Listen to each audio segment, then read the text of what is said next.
ছায়াবাজি পুতুল রূপে বানায়া মানুষ, যেমনি নাচাও তেমনি নাচে পুতুলের কি দোষ।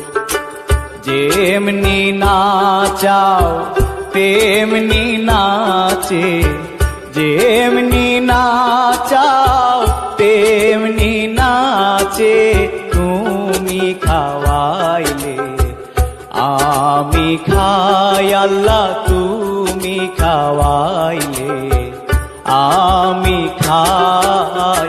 এই যে দুনিয়া কিসেরও লাগিয়া, এত যত্নে গড়াইয়াছেন শান।